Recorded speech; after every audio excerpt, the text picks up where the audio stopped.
A hearty welcome to all those who will be viewing this short video. Here I have the flag of Jamaica, the first former British West Indian territory to become an independent nation 63 years ago in August of 1963. So that's Jamaica, the largest English-speaking nation in the Caribbean.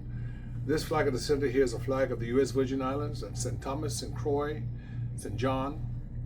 This flag here is of Guyana. Guyana is in South America, but is a Caribbean nation because it has the same culture as the former British West Indian territories, and is actually the headquarters, hosts the headquarters of the Caribbean community.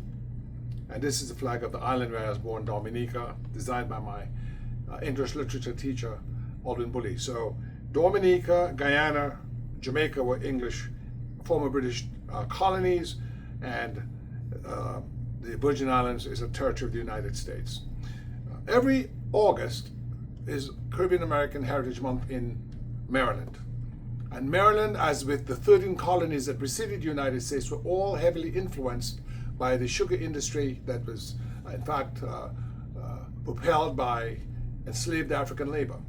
And the endowments of Yale, William and Mary, Harvard owe a great deal to the infusion of capital from the Caribbean territories. That's why in South Carolina, the people there, many of them came from the British West Indian territories. That's why President Trump was born in Jamaica, New York, not Jamaica, Jamaica.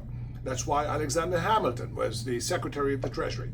There are newspapers that are found in Dominica from the 1820s, where products of Maryland are being sold in Dominica.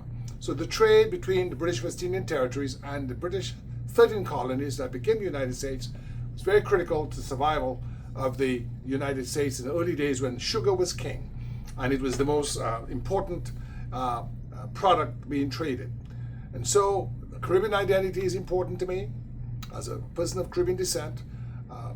It has shaped my life, and I always do all I can to educate my fellow citizens, fellow U.S. citizens, about the importance of Caribbean history.